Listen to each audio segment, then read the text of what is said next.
Super 100 competitive classes में एक बार पुनः हम आपका क्रांतिकारी हार्दिक अभिनंदन करते हैं।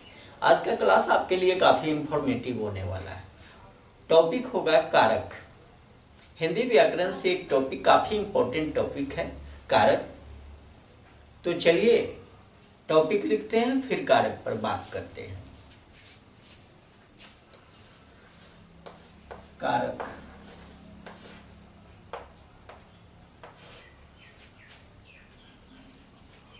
कारक किससे करते हैं? सबसे पहले अगर कारक शब्द है तो इसकी परिभाषा हम लोगों के लिए आवश्यक है। तो पहले परिभाषा को जानते हैं। कारक संज्ञा या सर्वनाम का वह रूप, संज्ञा या सर्वनाम, सर्वनाम का वह रूप जो वाक्य में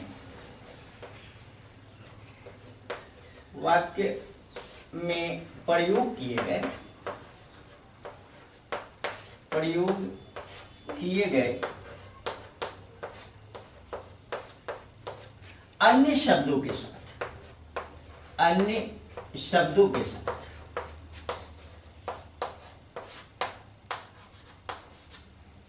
साथ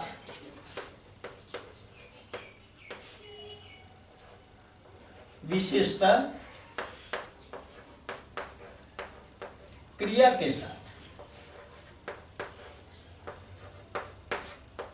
के साथ संबंध प्रकट करता है।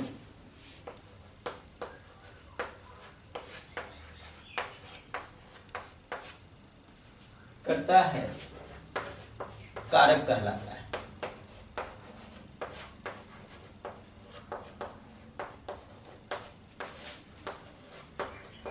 अब देखिए यहां पर मैं कारक की परिभाषा यहां लिखा। संज्ञा या सर्वनाम का वह रूप है जो वाक्य में प्रयोग किए गए अन्य शब्दों के साथ विशेषता क्रिया के साथ संबंध प्रकट करता, वह कारक कहलाता है। ये हिंदी परिभाषा काफी महत्वपूर्ण और इम्पोर्टेंट है। अब मैं एक संस्कृत परिभाषा भी दूंगा इसके।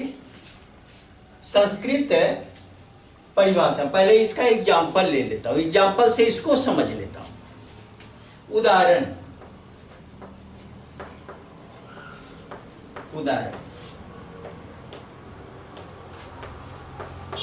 राम ने रावण को मारा।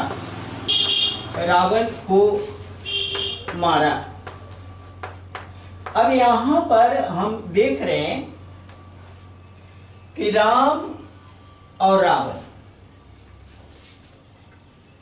इस दोनों का संबंध क्रिया के साथ दिख रहा है, ये मारने के साथ दिख रहा है।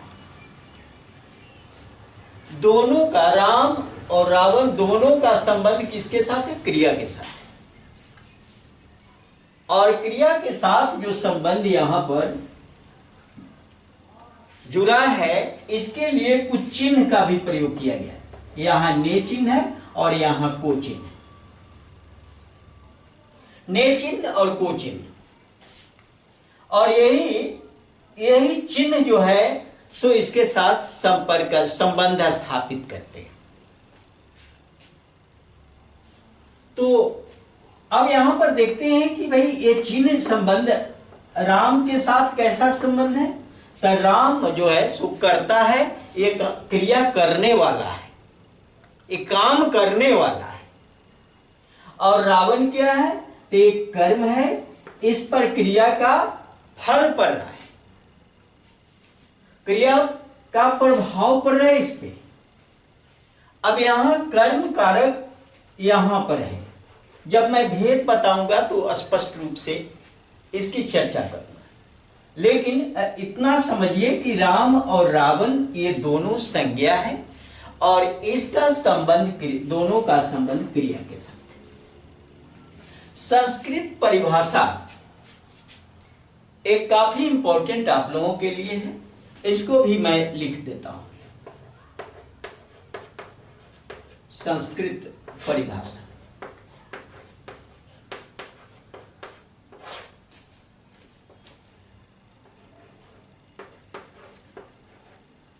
क्रियान्वयी कारकम,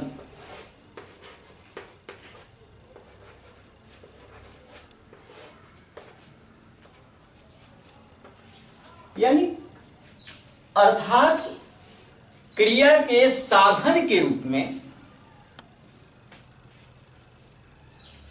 प्रयोग किया जाता है, क्रिया के साधन के रूप में जिसका प्रयोग किया जाए,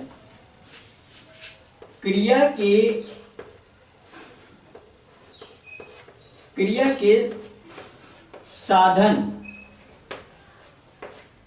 में सहायक हो,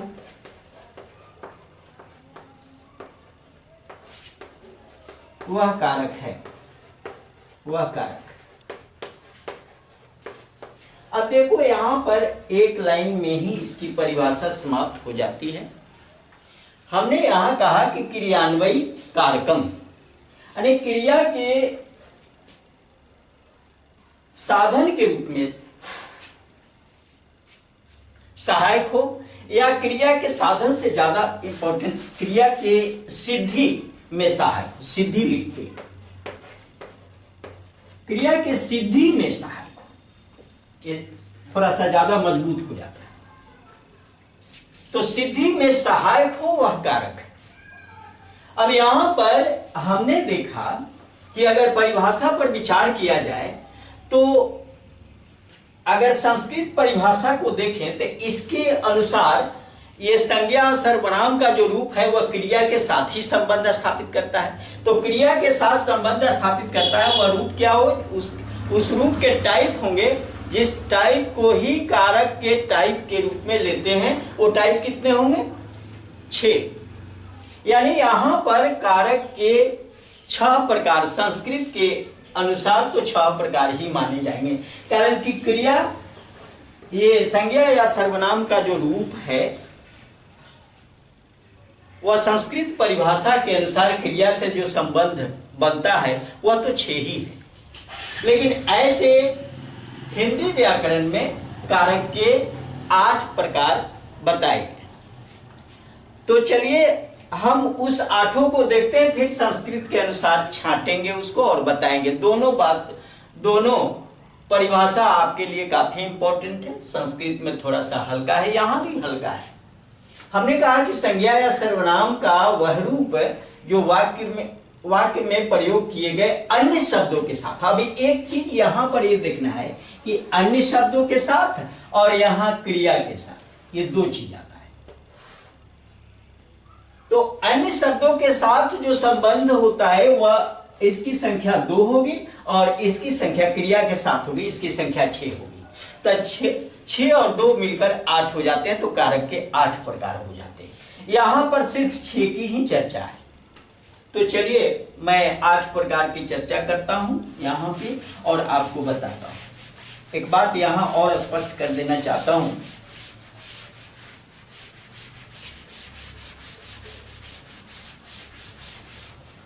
हमने कहा कि ये संबंध स्थापित करने के लिए क्रिया, ये संज्ञा या सर्वनाम का जो रूप है क्रिया के साथ जो संबंध स्थापित करता है या संबंध प्रकट करता है,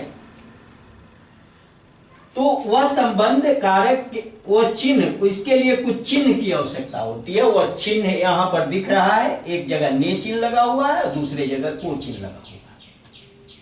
अगर ने और को हम हटा दें तो फिर अर्थ का स्पष्टीकरण यहां नहीं होगा। राम रावण मारा, ऐसा कुछ नहीं, अर्थ का अनर्थ हो जाएगा, कुछ अर्थ निकलेगा ही नहीं। तो इसलिए ये इस मारा के साथ संबंध स्थापित राम ने भी किया है और रावण ने भी किया है। अब यहां पर अगर इसके भेद की मैं बात करूं, इसको संबंध स्थापित करने के लिए चिन्ह है। तो दूसरा पॉइंट इसका, पहला पॉइंट तो परिभाषा का आपने देखा, दूसरा पॉइंट इसका काफी इंपॉर्टेंट है आपके लिए।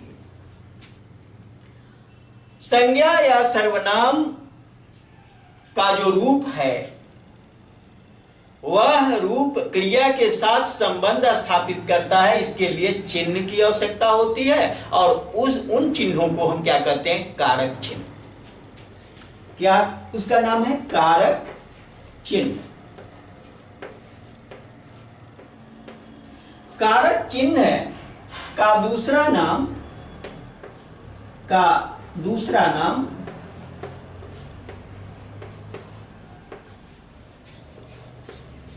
अब देखिए इसका दूसरा नाम क्या है, तो विभक्ति चिन्ह।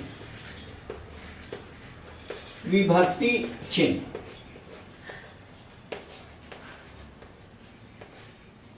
या परसर्ग या प्रत्यय। अब देखिए यहां पर कारक चिन्ह का ही ये सारा नाम है और कारक चिन्ह का नाम मैं आपको बताया, विभक्ति चिन्ह, परसर्ग या प्रत्यय। अब देखो ये चार शब्द आपके लिए काफी इंपॉर्टेंट। कभी कभी इसमें आपको किसी तरह से इधर उधर करके सवाल पूछ दिया जाता है तो आप परेशान मत होना।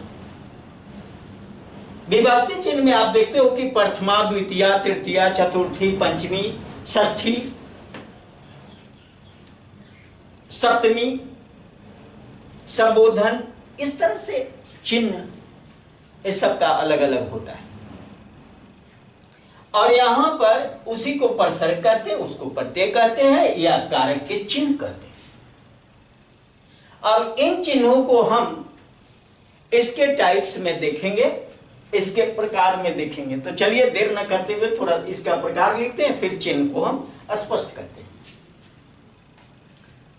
तो चलिए आपको नोट करना है, नोट कर सकते हैं। अब इसके बाद हम कारक के भेद पर विशेष विचार करेंगे और उस भेद को जानना हम लोगों के लिए आवश्यक है। और खास करके नीचे जो लिखा कारक के चिन्ह का नाम आप दिमाग में जरूर रखिए। इसको विभक्ति चिन्ह, परसर्ग, प्रत्यय, इसी का नाम है।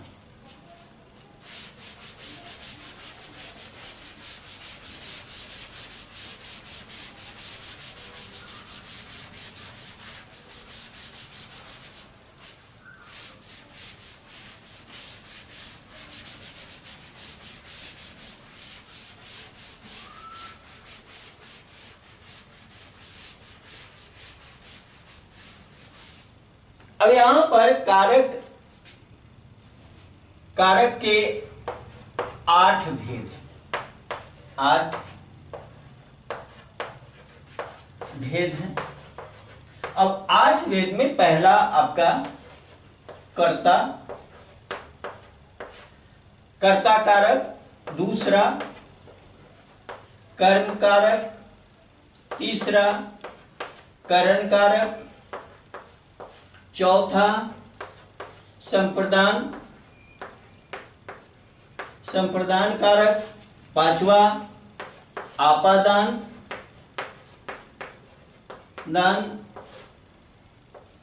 छठा संबंध कारक, सातवां अधिकरण कारक और आठवां संबोधन कारक। अब देखिए यहां पर ये 8 हैं और इसके चिन्ह को जानना जरूरी है। और इनकी जब तक चिन्ह हम नहीं जानेंगे तब तक हम संबंध बिना चिन्ह के संबंध स्थापित करना कठिन हो जाता है। अब चिन्ह का प्रयोग कहीं कहीं स्पष्ट रूप से दिखता है, कहीं लोप भी रहता है। तो यहाँ ये तो कारक के प्रकार हो गए, ये कारक हो गए और यहाँ कारक के चिन्ह, कारक चिन्ह या इसी का दूसरा नाम हमने बताया विभक्ति चिन्ह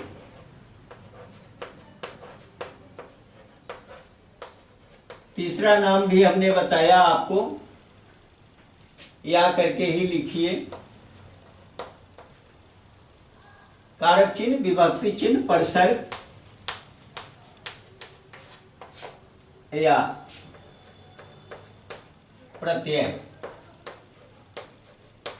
इसमें से सबको दिमाग में रखना है। कभी क्वेश्चन को उलट पुलट कर इधर उधर करके आपसे पूछा जाता है।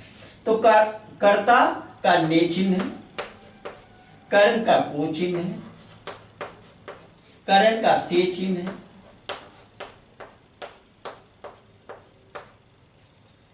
संप्रदान को के लिए,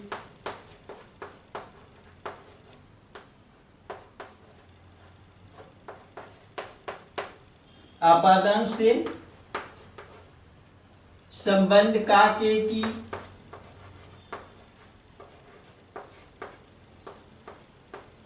रा अरे री, अधिकरण में पर, और संबोधन हे अरे इत्यादि।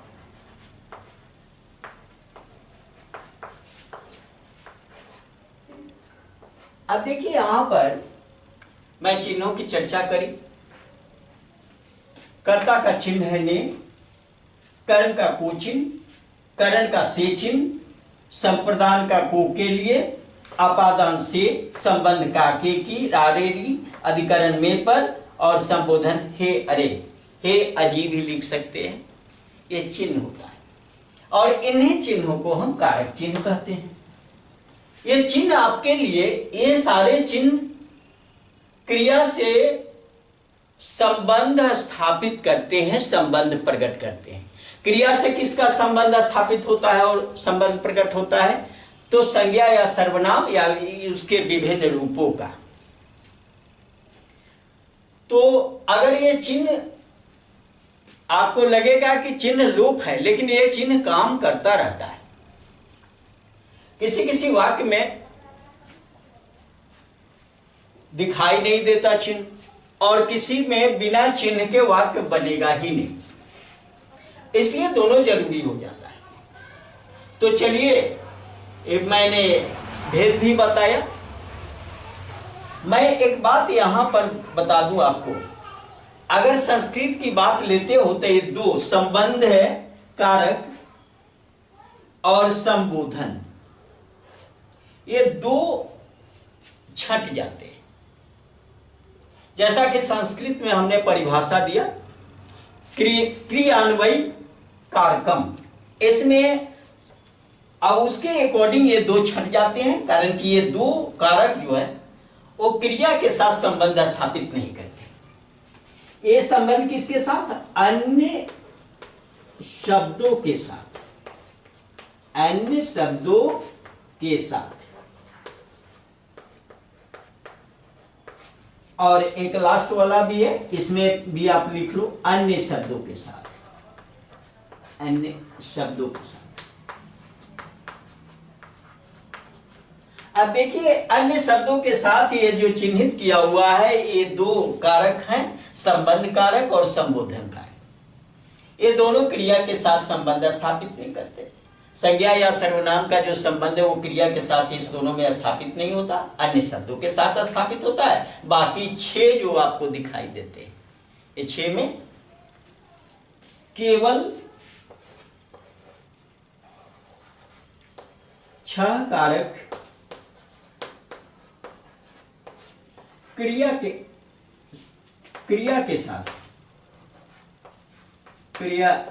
के साथ संबंध प्रकट करते हैं, संबंध प्रकट करते हैं।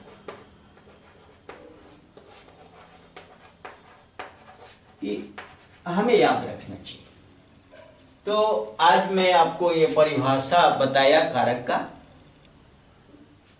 हिंदी और संस्कृत में। हिंदी में अगर पूछा जाता है कि कितने भेद हैं तो 8 भेद हैं। संस्कृत में पूछा जाए कितने भेद हैं तो 6 भेद हैं।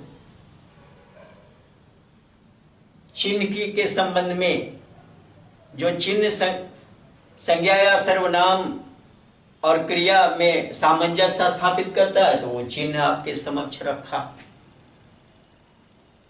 तो चलिए, अगर ये क्लास आपको अच्छा लगा, ये वीडियो आपको अच्छा लगा, उपयोगी है, तो इसे लाइक करें, अपने मित्रों के साथ शेयर करें और सुपर 100 कॉम्पिटिटिव क्लासेस को एक बार दिल से सब्सक्राइब करें। बहुत बहुत धन्यवाद। जय हिंद, जय भारत।